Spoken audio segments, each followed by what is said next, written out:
ਸਾਰਿਆਂ ਨੂੰ ਸਤਿ ਸ਼੍ਰੀ ਅਕਾਲ। ਸਵਾਗਤ ਹੈ ਤੁਹਾਡਾ ਸੰਦੀਪ ਸਿੰਘ ਕਲਾਸਿਸ ਦੇ ਵਿੱਚ। ਅੱਜ ਦੀ ਜੋ ਇਹ ਵੀਡੀਓ ਹੈ ਇਹ ਬਹੁਤ ਜ਼ਿਆਦਾ ਇੰਪੋਰਟੈਂਟ ਹੈ।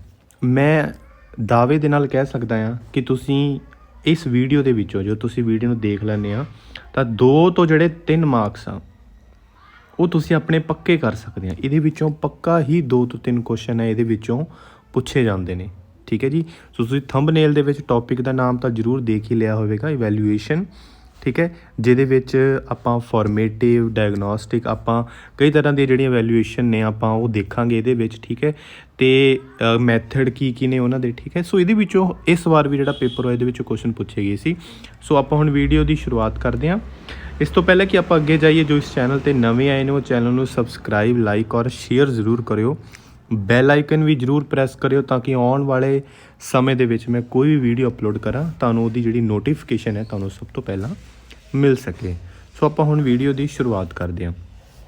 ਦੇਖੋ, ਸਭ ਤੋਂ ਪਹਿਲਾਂ ਸਾਨੂੰ ਤਾਂ ਇਹ ਪਤਾ ਹੋਣਾ ਚਾਹੀਦਾ ਹੈ ਕਿ ਇਵੈਲੂਏਸ਼ਨ ਜਿਹੜੀ ਹੈ ਉਹ ਕੀ ਹੁੰਦੀ ਹੈ। ਦੇਖੋ, evaluation is the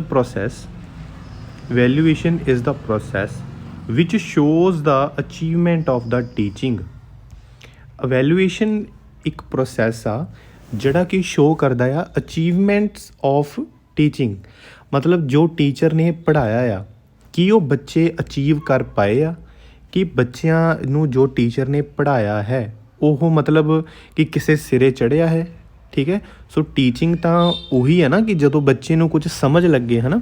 so evaluation ਉਹ ਚੀਜ਼ ਆ ਜਿਹਦੇ ਨਾਲ ਅਸੀਂ ਮੁਲਾਂਕਣ, ਮਤਲਬ ਪੰਜਾਬੀ 'ਚ ਇਹਨੂੰ ਮੁਲਾਂਕਣ ਕਹਿੰਦੇ ਹਾਂ। ਆਪਾਂ ਦੇਖਦੇ ਹਾਂ ਕਿ ਜੋ ਬੱਚਿਆਂ ਨੂੰ ਪੜ੍ਹਾਇਆ ਗਿਆ ਹੈ ਕੀ ਬੱਚਿਆਂ ਨੂੰ ਉਹਦੇ ਬਾਰੇ ਜਿਹੜੀ ਹੈ ਸਮਝ ਲੱਗੀ ਹੈ।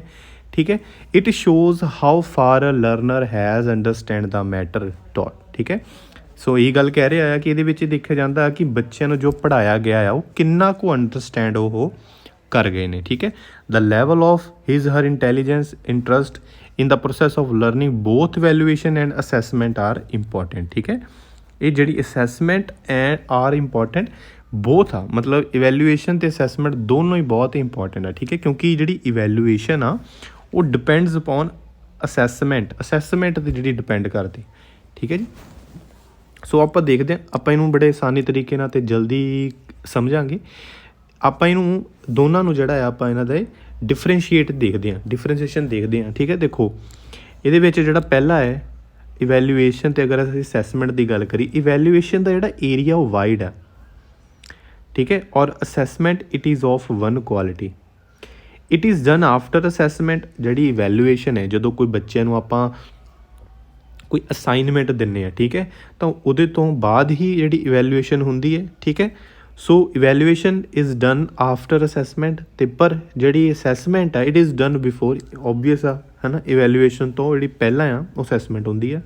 Prediction is possible after evaluation, prediction is not possible after assessment. ਠੀਕ ਹੈ, ਦੇਖੋ ਅਗਰ ਕੋਈ ਬੱਚੇ ਨੇ ਆਪਾਂ ਬੱਚੇ ਨੂੰ ਕੋਈ ਟੈਸਟ ਦਿੱਤਾ ਹੈ, ਠੀਕ ਹੈ, ਬੱਚੇ ਨੇ ਵਧੀਆ ਟੈਸਟ ਕੀਤਾ, ਉਹਦੇ ਵਧੀਆ ਨੰਬਰ ਆਏ, ਆਪਾਂ ਉਸ ਬੇਸ 'ਤੇ ਆਪਾਂ ਪ੍ਰੈਡਿਕਸ਼ਨ ਕਰ ਸਕਦੇ ਹਾਂ ਕਿ ਬੱਚਾ ਅੱਗੇ ਵੀ ਵਧੀਆ ਕਰੂਗਾ। ਠੀਕ ਹੈ, ਸੋ ਇਹਦਾ ਮਤਲਬ ਇਹੀ ਹੈ। ਸੋ ਇਹਦਾ ਜਿੱਦਾਂ ਇਹਨੇ ਲਿਖਿਆ ਕਿ prediction is not possible after assessment ਤੋਂ ਬਾਅਦ ਹੀ ਅਸੀਂ ਇੱਦਾਂ ਨਹੀਂ ਕਹਿ ਸਕਦੇ, ਹੈ ਨਾ। ਮਤਲਬ ਕਿ ਜਦ ਤੱਕ ਆਪਾਂ ਉਹਨੂੰ ਇਵੈਲੂਏਟ ਨਹੀਂ ਕਰਾਂਗੇ ਤਦ ਤੱਕ ਅਸੀਂ ਨਹੀਂ ਦੱਸ ਸਕਾਂਗੇ ਕਿ ਬੱਚਾ ਅੱਗੇ ਕੀ ਕਰੇਗਾ। ਠੀਕ ਹੈ, ਅੱਗੇ ਜਾ ਕੇ ਉਹਦੀ ਇੰਪਰੂਵਮੈਂਟ ਕਿਵੇਂ ਰਹੇਗੀ। So it is situations dependent ਔਰ ਇਟ ਇਜ਼ ਮਾਰਕਸ ਡਿਪੈਂਡੈਂਟ। ਠੀਕ ਹੈ, ਇਹ ਜਿਹੜਾ ਸਿਚੁਏਸ਼ਨ 'ਤੇ ਡਿਪੈਂਡ ਆ, ਅਤੇ ਜਿਹੜੀ ਅਸੈਸਮੈਂਟ ਆ ਇਹ ਮਾਰਕਸ 'ਤੇ ਡਿਪੈਂਡੈਂਟ ਆ। ਠੀਕ ਹੈ ਜੀ। ਸੋ ਹੁਣ ਆਪਾਂ ਇਹਦੇ ਵਿੱਚ ਦੇਖਦੇ ਹਾਂ ਕਿ ਪਹਿਲਾਂ ਆਪਾਂ ਇਹ ਦੇਖ ਲੈਂਦੇ ਹਾਂ ਕਿ ਜਿਹੜੀ ਓਬਜੈਕਟਿਵਸ ਆਫ ਇਵੈਲੂਏਸ਼ਨ ਕੀ ਆ। ਠੀਕ ਹੈ, ਆਪਾਂ 1-2 ਪੜ੍ਹਦੇ ਹਾਂ। ਦੇਖੋ ਇਹ 'ਚ ਤੁਹਾਨੂੰ ਸਾਰਾ ਕਲੀਅਰ ਹੋ ਜਾਣਾ। To know the achievements of the learner, ਕਿ ਲਰਨਰਸ ਨੇ ਕੀ ਅਚੀਵ ਕੀਤਾ ਆ, ਇਹਦੇ ਤੋਂ ਸਾਨੂੰ ਇਹ ਪਤਾ ਲੱਗਦਾ, ਅਤੇ ਇਹੀ ਇਵੈਲੂਏਸ਼ਨ ਦਾ ਮੁੱਖ ਜਿਹੜਾ ਉਦੇਸ਼ ਆ। To continuously enhance the development, continuously ਜਿਹੜੀ ਐਨਹਾਂਸ ਮਤਲਬ ਵਧਾਉਣਾ, ਕਿ ਬੱਚਿਆਂ ਦੀ ਜਿਹੜੀ ਡਿਵੈਲਪਮੈਂਟ ਆ ਉਹਨੂੰ ਇਨਕਰੀਜ਼ ਕਰਨਾ। To know the abilities, capacities and interest of the learner. ਠੀਕ ਹੈ, ਬੱਚਿਆਂ ਦੀ ਐਬਿਲਿਟੀਜ਼, ਕਪੈਸਿਟੀ ਅਤੇ ਇੰਟਰਸਟ ਨੂੰ ਜਾਣਨ ਦੀ ਕੋਸ਼ਿਸ਼ ਕਰਨਾ, ਇਹੀ ਜਿਹੜਾ ਇਵੈਲੂਏਸ਼ਨ ਦਾ ਜਿਹੜਾ ਆ ਮੁੱਖ ਉਦੇਸ਼ ਹੈ। ਠੀਕ ਹੈ, to know the difficulties and unsuccesses of learner, ਬੱਚਿਆਂ ਦੀ ਡਿਫੀਕਲਟੀਜ਼ ਅਤੇ ਜੋ ਬੱਚੇ ਨਹੀਂ ਅਚੀਵ ਕਰ ਪਾਏ ਉਹਦੇ ਬਾਰੇ ਜਾਣਕਾਰੀ। To organise remedial teaching for the learner, ਬੱਚਿਆਂ ਲਈ ਰੈਮੀਡੀਅਲ ਮਤਲਬ ਉਹਨਾਂ ਨੂੰ ਕੋਈ ਅਗਰ ਕੋਈ ਡਿਫਿਕਲਟੀ ਹੈ ਲਰਨਿੰਗ 'ਚ, ਉਹ ਉਹਨਾਂ ਲਈ ਆਪਾਂ ਰੈਮੀਡੀਅਲ ਐਜ਼ ਆਪਾਂ ਉਹਨਾਂ ਦਾ ਔਰਗਨਾਈਜ਼ ਕਰਨਾ। ਠੀਕ ਹੈ ਜੀ। ਸੋ ਬਸ ਇਹੀ ਚੀਜ਼ਾਂ ਹੈ to make teaching and learning effective. So ਇਹ ਤੋਂ ਬਾਅਦ ਜਿਹੜਾ ਸਭ ਤੋਂ ਇੰਪੋਰਟੈਂਟ ਹੈ ਜਿਹੜਾ ਇੱਕ ਹਿੱਸਾ ਆਉਂਦਾ ਹੈ, ਉਹ ਆਉਂਦਾ ਹੈ ਜੀ CCE, continuous and comprehensive evaluation। देखो evaluation is an important part of teaching, ये तो सानू पता ही है ना। The last step of the teaching learning process is evaluation। evaluation जड़ा अखीरला process है। So CBSE has recommended CCE scheme। CBSE ने जड़ा है ये चलाया सी, recommend किया सी CCE scheme। CCE has two aspect, मतलब अगर इसकी फुल फॉर्म भी देखिए तो ये दो हिस्से ने कि continuous ते comprehensive। कॉन्टीन्यूस मतलब लगातार, कॉम्प्रीहेंसिव मतलब ओवरऑल होलिस्टिक। ठीक है, ਜਿਹਦੇ ਵਿੱਚ ਕੋਈ ਇੱਕ ਸੈਕਸ਼ਨ ਤੇ ਬੱਚੇ ਨਹੀਂ ਜਿਹੜਾ ਧਿਆਨ ਨਹੀਂ ਦਿੱਤਾ ਜਾਂਦਾ, ਓਵਰऑल ਉਹਦੀ ਪਰਸਨੈਲਿਟੀ ਤੇ ਧਿਆਨ ਦਿੱਤਾ ਜਾਂਦਾ। ਆਪਾਂ ਦੇਖਦੇ ਹਾਂ ਕੌਂਟੀਨਿਊਸ ਮਤਲਬ ਕੀ ਆ। ਕੌਂਟੀਨਿਊਸ ਮਤਲਬ ਆ ਕਿ it helps in holistic development of the learners. Learning is a continuous process. ਜਿਵੇਂ ਤੁਹਾਨੂੰ ਪਤਾ ਹੀ ਆ ਕਿ ਜਿਹੜੀ ਲਰਨਿੰਗ ਆ ਇਹ ਕੌਂਟੀਨਿਊਸ ਇੱਕ ਪ੍ਰੋਸੈਸ ਆ। ਠੀਕ ਹੈ ਨਾ ਜੀ। This evaluation of learner should be continuous. Learners ਦੀ ਜਿਹੜੀ ਡਿਵੈਲਪਮੈਂਟ ਆ ਉਹ ਕੰਟੀਨਿਊਸ ਹੋਣੀ ਚਾਹੀਦੀ ਆ। ਹੁਣ ਇੱਥੋਂ ਜਿਹੜੇ ਕੁਐਸਚਨ ਨੇ ਹਮੇਸ਼ਾ ਇਹਦੇ ਵਿੱਚੋਂ ਪੁੱਛੇ ਜਾਂਦੇ ਨੇ। ਠੀਕ ਹੈ, ਜੋ ਕਿ ਹੈ ਡਾਇਗਨੋਸਟਿਕ, ਫਾਰਮੇਟਿਵ ਅਤੇ ਸਮੇਟਿਵ। ਇਹਨਾਂ ਨੂੰ ਬਸ ਆਪਾਂ ਜਲਦੀ ਜਲਦੀ ਦੇਖਾਂਗੇ ਤਾਂ ਕਿ ਤੁਹਾਨੂੰ ਜਿਹੜੀ ਕਲੈਰਿਟੀ ਉਹ ਪੂਰੀ ਤਰ੍ਹਾਂ ਹੋ ਜਾਵੇ। ਜ਼ਿਆਦਾ ਜਲਦੀ ਵੀ ਨਹੀਂ ਕਰਾਂਗੇ। ਠੀਕ ਹੈ, ਦੇਖੋ ਪਹਿਲਾਂ ਆਉਂਦਾ ਹੈ ਸਾਡੇ ਕੋਲ ਡਾਇਗਨੋਸਟਿਕ। ਡਾਇਗਨੋਸਟਿਕ ਇਵੈਲੂਏਸ਼ਨ ਕੀ ਹੁੰਦੀ ਹੈ? This evaluation is use to diagnose the problems of learner. ਦੇਖੋ ਡਾਇਗਨੋਸ ਮਤਲਬ ਕੀ ਹੁੰਦਾ ਕਿ ਪਤਾ ਕਰਨਾ।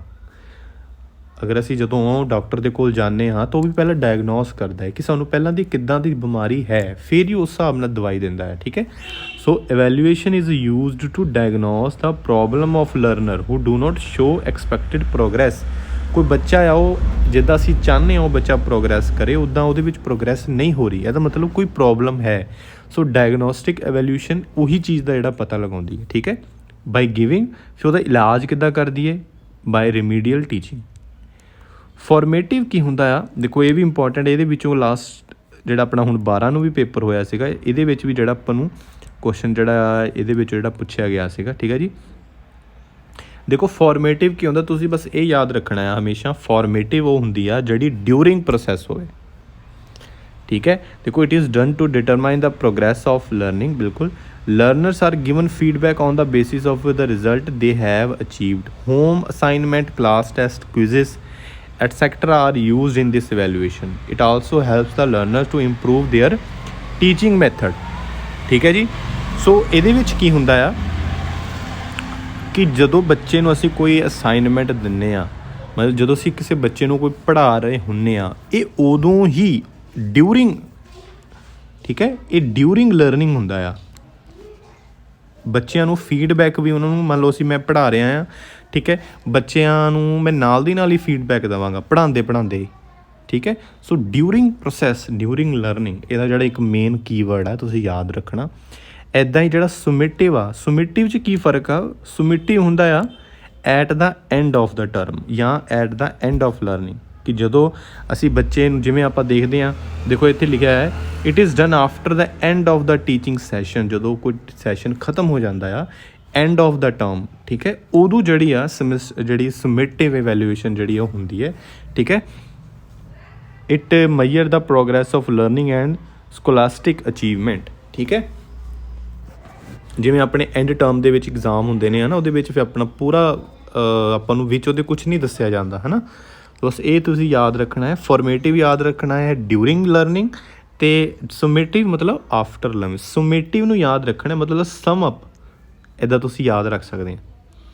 ਕੰਪਰੀਹੈਂਸਿਵ ਦਾ ਮੀਨਿੰਗ ਦੇਖੋ, ਕੰਪਰੀਹੈਂਸਿਵ ਦਾ ਮੀਨਿੰਗ ਕੀ ਹੈ? Continuous evaluation measure only the cognitive aspect of the learner, but comprehensive evaluation measure all the three aspect. ਠੀਕ ਹੈ, ਕੰਟੀਨਿਊਸ ਜਿਹੜਾ ਆ ਉਹ ਸਿਰਫ ਕੋਗਨੇਟਿਵ ਐਸਪੈਕਟ 'ਤੇ ਜਿਹੜਾ ਆ ਉਹ ਧਿਆਨ ਦਿੰਦਾ ਆ, ਪਰ ਜਿਹੜਾ ਕੰਪਰੀਹੈਂਸਿਵ ਆ, ਕੰਪਰੀਹੈਂਸਿਵ ਜਿਹੜਾ ਕੀ ਕਰਦਾ ਆ, ਆਲ ਥਰੀ ਐਸਪੈਕਟ, ਕੋਗਨੇਟਿਵ, ਅਫੈਕਟਿਵ ਅਤੇ ਸਾਈਕੋਮੋਟਰ, ਤਿੰਨਾਂ 'ਤੇ ਜਿਹੜਾ ਆ ਉਹ ਧਿਆਨ ਦਿੰਦਾ ਹੈ। ਹੁਣ ਇੰਪੋਰਟੈਂਸ ਕੀ ਹੈ CCE ਦੀ? It measure both scholastic and non scholastic aspect of learning. ਇਹ ਡਾਇਗਨੋਸਿਸ ਦਾ ਵੀਕਨੈਸ, ਉਹਨਾਂ ਦੀ ਵੀਕਨੈਸ ਨੂੰ ਪਹਿਚਾਣ ਕਰਦਾ ਆ, ਮੋਟੀਵੇਟ ਕਰਦਾ ਆ, motivate the learner to take interest, ਬੱਚੇ ਇੰਟਰਸਟ ਲੈਣ।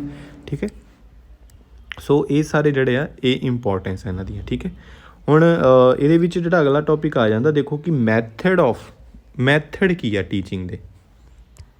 ਠੀਕ ਹੈ ਜੀ, method and techniques of CCE। ਹੁਣ ਦੇਖੋ ਪਹਿਲਾ ਮੈਥਡ ਕੀ ਆ? ਇੰਟਰਵਿਊ। ਇੰਪੋਰਟੈਂਟ ਹੈ ਸਾਰਾ। ਠੀਕ ਹੈ ਜੀ, ਤੁਸੀਂ ਇਹ ਉਮੀਦ ਹੈ ਮੈਨੂੰ ਤੁਸੀਂ ਵੀਡੀਓ ਦੇ ਅਖੀਰ ਤੱਕ ਜਿਹੜੇ ਬਣੇ ਰਹੋਗੇ। ਇੰਟਰਵਿਊ ਦੇਖੋ, it helps in knowing the internal views of the learner. ਹੁਣ ਅਗਰ ਅਸੀਂ ਕਿਸੇ ਦੀ ਜਦੋਂ ਇੰਟਰਵਿਊ ਲੈਣ ਜਾਂਦੇ ਹਾਂ, ਇੰਟਰਵਿਊ ਦਾ ਮਤਲਬ ਇਹ ਹੁੰਦਾ ਆ ਕਿ ਅਸੀਂ ਅਗਲੇ ਪਰਸਨ ਦੇ ਜਿਹੜੇ ਵਿਚਾਰ ਆ, ਉਹਦੇ ਵਿਊਜ਼ ਆ, ਆਪਾਂ ਉਹਨਾਂ ਨੂੰ ਜਾਣਨ ਦੀ ਕੋਸ਼ਿਸ਼ ਕਰਨੀ ਆ, ਹੈ ਨਾ। ਅਤੇ ਇਹ ਮਤਲਬ ਵਧੀਆ ਮੈਥਡ ਮੰਨਿਆ ਜਾਂਦਾ। ਠੀਕ ਹੈ, ਪਰ ਇਹਨੂੰ ਕਈ ਜਗ੍ਹਾ 'ਤੇ ਇਹਨੂੰ ਕ੍ਰਿਟੀਸਾਈਜ਼ ਵੀ ਕਰਦੇ ਆ। ਕਿਉਂਕਿ ਅਗਰ ਅਸੀਂ ਮੰਨ ਲਓ ਕਿਸੇ ਦੀ ਬੱਚੇ ਦੀ ਇੰਟਰਵਿਊ ਲੈਣੀ ਹੈ, ਅਗਰ ਕਿਸੇ ਹੋਰ ਦੀ ਇੰਟਰਵਿਊ ਲੈਣੀ ਹੈ, ਤਾਂ ਜਿਸ ਦੀ ਆਪਾਂ ਇੰਟਰਵਿਊ ਲੈ ਰਹੇ ਹੁੰਦੇ ਹਾਂ ਉਹਨੂੰ ਉਹ ਕੌਨਸ਼ੀਅਸ ਹੁੰਦਾ ਆ ਕਿ ਮੇਰੀ ਇੰਟਰਵਿਊ ਹੋਣੀ ਆ। ਕੀ ਪਤਾ ਉਹ ਪ੍ਰੀਪੇਅਰ ਕਰਕੇ ਆਵੇ, ਅਤੇ ਜਦੋਂ ਅਸੀਂ ਪ੍ਰੀਪੇਅਰ ਕਰਕੇ ਕੁਛ ਆਉਂਦੇ ਹਾਂ ਤਾਂ ਜਿਹੜੀ ਓਰੀਜਨੈਲਿਟੀ ਆ, ਜਿਹੜੀ ਨੈਚੁਰਲੀ ਕਹਿ ਲਓ ਸਾਡੇ ਜਵਾਬ ਜਿਹੜੇ ਇੱਕ ਨੈਚੁਰਲੀ ਆਉਣੇ ਆ, ਉਹ ਫਿਰ ਨੈਚੁਰਲ ਨਹੀਂ ਰਹਿੰਦੇ, ਹੈ ਨਾ। ਮਤਲਬ ਬੰਦਾ ਬੜੇ ਵਧੀਆ ਜਿਹੜੇ ਜਵਾਬ ਆ ਉਹ ਤਿਆਰ ਕਰਕੇ ਆਉਂਦਾ ਹੈ ਨਾ। ਇਸ ਲਈ ਇੰਟਰਵਿਊ ਨੂੰ ਕਈ ਵਾਰ ਥੋੜ੍ਹਾ ਕ੍ਰਿਟੀਸਾਈਜ਼ ਕਰਦੇ ਆ, ਪਰ ਇਹਦੇ ਨਾਲ ਅਸੀਂ ਵਿਊਜ਼ ਜਾਣ ਸਕਦੇ ਹਾਂ। ਠੀਕ ਹੈ, ਉਸ ਤੋਂ ਬਾਅਦ ਆ ਜਾਂਦਾ ਜੀ ਕੁਐਸਚਨੇਅਰ ਮੈਥਡ। ਕਿਹੜਾ ਮੈਥਡ ਆ ਜੀ? Questionnaire method. ਇਹ ਕੀ ਆ? The list of questions which have to answer and then evaluation is done. ਬੱਚਿਆਂ ਨੂੰ ਕੋਈ ਲਿਸਟ ਆਫ ਕੁਐਸਚਨਸ ਦਿੱਤੇ ਜਾਂਦੇ ਆ। ਠੀਕ ਹੈ, ਫਿਰ ਉਹਨਾਂ ਦੇ ਬੇਸ 'ਤੇ ਇਵੈਲੂਏਸ਼ਨ ਹੁੰਦੀ ਹੈ। It is used in word and pictorial form. ਠੀਕ ਹੈ, it create curiosity among the learner. ਇਹਦੇ ਨਾਲ ਬੱਚੇ ਦੇ ਅੰਦਰ ਕਰਿਓਸਿਟੀ ਜਿਹੜੀ ਪੈਦਾ ਹੁੰਦੀ ਹੈ। ਠੀਕ ਹੈ, ਇਹਨੂੰ ਵੀ ਬੈਸਟ ਮੰਨਿਆ ਜਾਂਦਾ ਕੁਐਸਚਨੇਅਰ ਮੈਥਡ। ਠੀਕ ਹੈ, ਇਸ ਤੋਂ ਅੱਗੇ ਆ ਜਾਂਦਾ ਆ ਓਬਜ਼ਰਵੇਸ਼ਨ। ਇਹ ਇੰਪੋਰਟੈਂਟ ਹੈ। ਓਬਜ਼ਰਵੇਸ਼ਨ ਕੀ ਹੁੰਦਾ? ਕਿ ਓਬਜ਼ਰਵ ਕਰਨਾ। It is useful in progress of evaluation. Individual or group evaluation can be done through technique.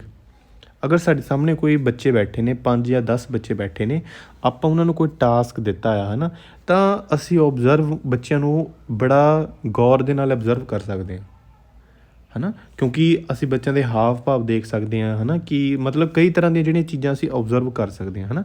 It helps in carrying out evaluation in natural way. ਇਹ ਇੱਕ ਨੈਚੁਰਲ ਵੇ। ਅਗਰ ਅਸੀਂ ਕਿਸੇ ਬੱਚੇ ਨੂੰ ਕੋਈ ਇੱਕ ਸਿਚੁਏਸ਼ਨ ਦਿੱਤੀ, ਹੈ ਨਾ, ਅਤੇ ਉਹ ਬੱਚਾ ਉਸ ਸਿਚੁਏਸ਼ਨ ਦੇ ਅਕੋਰਡਿੰਗ ਕੁਛ ਕਰ ਰਿਹਾ ਆ, ਅਤੇ ਉਹ ਨੈਚੁਰਲੀ ਕਰੇਗਾ, ਹੈ ਨਾ। ਮਤਲਬ ਇੱਦਾਂ ਨਹੀਂ ਕਿ ਕੋਈ ਤਿਆਰ ਕਰਕੇ ਆਇਆ ਹੋਊਗਾ ਕੋਈ ਬੱਚੇ ਨੂੰ, ਇੱਦਾਂ ਨਹੀਂ। ਅਸੀਂ ਔਨ ਦਾ ਸਪੋਟ ਬੱਚੇ ਨੂੰ ਕੁਛ ਦੇਵਾਂਗੇ ਤਾਂ ਬੱਚੇ ਕੁਛ ਰਿਐਕਟ ਕਰਨਗੇ, ਆਪੋ ਉਹ ਓਬਜ਼ਰਵ ਕਰ ਸਕਦੇ ਹਾਂ ਇਹਦੇ ਵਿੱਚ। ਠੀਕ ਹੈ, ਇਟ ਹੈਲਪਸ ਇਨ, ਦੇਖੋ ਲਿਖਿਆ ਨਾ, different aspect of personality of the learner. ਅਸੀਂ ਉਹਦੀ ਪਰਸਨੈਲਿਟੀ ਨੂੰ ਬੜੇ ਧਿਆਨ ਦੇ ਨਾਲ ਓਬਜ਼ਰਵ ਕਰ ਸਕਦੇ ਹਾਂ।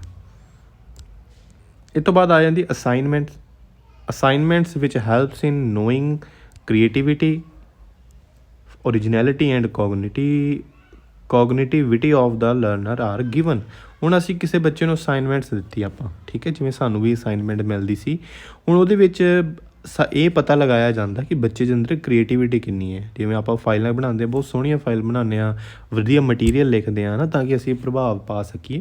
ਸੋ ਇਹਦਾ ਮਕਸਦ ਇਹ ਹੁੰਦਾ ਆ। ਠੀਕ ਹੈ, assignments create curiosity and challenges. ਹਰੇਕ ਨੂੰ ਚੈਲੰਜ ਹੁੰਦਾ ਆ ਕਿ ਮੈਂ ਉਹ ਤੋਂ ਵਧੀਆ ਫਾਈਲ ਬਣਾਉਣੀ ਆ, ਮੈਂ ਉਹ ਤੋਂ ਵਧੀਆ ਅਸਾਈਨਮੈਂਟ ਬਣਾਉਣੀ ਆ। ਠੀਕ ਹੈ ਜੀ, ਸੋ ਇਹ ਚੀਜ਼ਾਂ ਆ ਜਿਹੜੀਆਂ ਇਹ ਅਸਾਈਨਮੈਂਟ ਦੇ ਵਿੱਚ ਹੁੰਦੀਆਂ। ਉਹ ਤੋਂ ਅੱਗੇ ਆ ਜਾਂਦਾ ਜੀ ਪੋਰਟਫੋਲੀਓ। ਇਹ ਦੇਖੋ ਜੀ, ਇਹ ਇੰਪੋਰਟੈਂਟ ਆ। ਪੋਰਟਫੋਲੀਓ ਵੀ ਕਈ ਵਾਰ ਪੁੱਛ ਲਿਆ ਜਾਂਦਾ ਕਿ ਪੋਰਟਫੋਲੀਓ 'ਚ ਕੀ ਹੁੰਦਾ। It is the best technique of the valuation at the primary level. Primary level 'ਤੇ ਜਿਹੜਾ ਆ ਇਹ ਬੈਸਟ ਟੈਕਨੀਕ ਆ, ਜਿਹਦੇ ਵਿੱਚ ਕਿਵੇਂ ਹੁੰਦਾ ਆ, ਬੱਚੇ ਦੀ ਫੋਟੋ ਲੱਗੀ ਹੁੰਦੀ ਹੈ, ਛੋਟੇ ਬੱਚੇ ਦੀ, ਪਿਕਚਰਸ ਮੇਡ ਬਾਏ ਦਾ ਚਾਈਲਡ, ਸੈਲਫ ਅਸੈਸਮੈਂਟ ਸ਼ੀਟ, ਉੱਤੇ ਇੱਕ ਸ਼ੀਟ ਵੀ ਹੁੰਦੀ ਹੈ। ਠੀਕ ਹੈ ਜੀ, ਸੋ ਇਹਦੇ ਵਿੱਚ ਪੇਰੈਂਟਸ ਅਸੈਸਮੈਂਟ ਸ਼ੀਟ ਵੀ ਹੁੰਦੀ ਹੈ ਔਰ ਪੀਅਰ ਅਸੈਸਮੈਂਟ ਸ਼ੀਟ ਵੀ ਹੁੰਦੀ। ਪੀਅਰ ਮਤਲਬ ਹੁੰਦਾ ਕਿ ਸਾਡੇ ਤੋਂ ਕਹਿ ਲਓ ਸੀਨੀਅਰ ਕਹਿ ਸਕਦੇ ਹਾਂ, ਕੋਲੀਗਸ ਕਹਿ ਸਕਦੇ ਹਾਂ। It evaluate complete growth and development of child. ਠੀਕ ਹੈ ਜੀ, ਸੋ ਇਹ ਤੋਂ ਅੱਗੇ ਆ ਜਾਂਦਾ ਜੀ quiz competition. They help in assessing child's knowledge, cooperative and democratic feeling. ਠੀਕ ਹੈ। ਇਹਦੇ ਨਾਲ ਅਸੀਂ ਬੱਚਿਆਂ ਦੀ ਨੌਲੇਜ ਚੈੱਕ ਕਰਦੇ ਹਾਂ, ਠੀਕ ਹੈ। ਆਪਾਂ ਨੂੰ ਬੱਚੇ ਕਿੰਨੇ ਕੋਆਪਰੇਟਿਵ ਨੇ ਜਦੋਂ ਕੰਪੀਟੀਸ਼ਨ ਕਰਵਾਉਂਦੇ ਆ, ਹੈ ਨਾ। ਕੁਇਜ਼ ਦੇ ਬੱਚੇ 4 ਦੇ ਗਰੁੱਪ ਦੇ ਵਿੱਚ ਹੁੰਦੇ ਨੇ ਤਾਂ ਉਹ ਆਪਸ 'ਚ ਕਿਵੇਂ ਕੋਆਪਰੇਟ ਕਰਦੇ ਆ, ਸੋ ਇਹ ਪਤਾ ਲੱਗਦਾ ਇਹਦੇ ਵਿੱਚ। ਚੈੱਕਲਿਸਟ 'ਚ ਕੀ ਹੁੰਦਾ ਹੈ ਜੀ, particular knowledge about a particular subject, ਠੀਕ ਹੈ। ਇਹਦੇ ਵਿੱਚ ਕੋਈ ਪਰਟੀਕੂਲਰ ਸਬਜੈਕਟ ਦੀ ਅਗਰ ਬੱਚੇ ਦਾ ਅਸੀਂ ਦੇਖਣਾ ਹੈ ਕਿ ਬੱਚੇ ਨੂੰ ਕਿੰਨੀ ਨੌਲੇਜ ਹੈ, ਤਾਂ ਇਹ ਚੈੱਕਲਿਸਟ ਮੈਥਡ ਯੂਜ਼ ਕੀਤਾ ਜਾਂਦਾ, ਜਿਹਦੇ ਵਿੱਚ ਆਨਸਰ ਕਿਹਦੇ ਵਿੱਚ ਦੇਣਾ ਹੁੰਦਾ ਹੈ, ਸਿਰਫ ਯੈਸ ਔਰ ਨੋ ਦੇ ਵਿੱਚ ਆਨਸਰ ਜਿਹੜਾ ਆ ਦੇਣਾ ਹੁੰਦਾ ਆ। ਪੀਰੀਓਡਿਕ ਐਗਜ਼ਾਮਸ ਕਿਹੜੇ ਹੁੰਦੇ ਆ, it is done during the process of learning, quickly measure how learning is going on, ਠੀਕ ਹੈ। ਪੀਰੀਓਡਿਕ ਐਗਜ਼ਾਮ ਇਹ ਹੁੰਦੇ ਆ ਜਿਹੜੇ during the process of learning ਦੇ ਵਿੱਚ ਹੀ ਹੁੰਦੇ ਆ, ਠੀਕ ਹੈ। ਐਨੂਅਲ ਐਗਜ਼ਾਮ ਸਾਰਿਆਂ ਨੂੰ ਪਤਾ ਆ, at the end of the session, ਜਿਹਦੇ ਵਿੱਚ it useful in comprehensive evaluation. ਹੁਣ ਕਰੈਕਟਰਿਸਟਿਕਸ ਆਫ ਗੁੱਡ ਟੈਸਟ, ਜਿਹੜਾ ਇੱਕ ਚੰਗਾ ਟੈਸਟ ਆ ਜਿਹਦੇ ਨਾਲ ਅਸੀਂ ਬੱਚਿਆਂ ਨੂੰ ਇਵੈਲੂਏਟ ਕਰ ਸਕਦੇ ਹੋ, ਟੈਸਟ ਕਿੱਦਾਂ ਦਾ ਹੋਣਾ ਚਾਹੀਦਾ ਆ। ਦੇਖੋ ਉਹਦੇ ਵਿੱਚ ਪਹਿਲੀ ਚੀਜ਼ ਕੀ ਹੈ ਕਿ validity, a test which fulfills the objectives of learning. ਅਸੀਂ ਜਿਸ ਮਕਸਦ ਨਾਲ ਬੱਚਿਆਂ ਦਾ ਟੈਸਟ ਜਿਹੜਾ ਲੈਣ ਜਾ ਰਹੇ ਹਾਂ ਉਹ ਉਹਨਾਂ ਨੂੰ ਫੁੱਲਫਿਲ ਕਰਦਾ ਹੋਵੇ, ਠੀਕ ਹੈ। Validity of a test increases as it more fulfill the objective of learning, ਠੀਕ ਹੈ ਜੀ।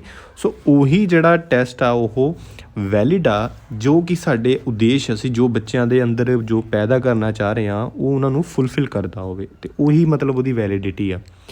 ਰਿਲਾਇਬਿਲਿਟੀ ਕੀ ਹੁੰਦਾ ਜੀ, test is known as reliable if the results of it are same in given situation. ਉਹ ਰਿਲਾਇਬਲ ਕਰਦਾ ਹੋਵੇ, ਇਹ ਨਾ ਹੋਵੇ ਕਿ ਅਸੀਂ ਬੱਚੇ ਨੂੰ ਕੋਈ ਟੈਸਟ ਦਿੱਤਾ, ਠੀਕ ਹੈ, ਤਾਂ ਉਹਨੂੰ ਅਸੀਂ ਅਗਲੀ ਸਿਚੁਏਸ਼ਨ ਦੇ ਵਿੱਚ ਮਤਲਬ ਦਿੱਤਾ ਅਤੇ ਉਹ ਕੁਛ ਹੋਰ ਹੋ ਗਿਆ।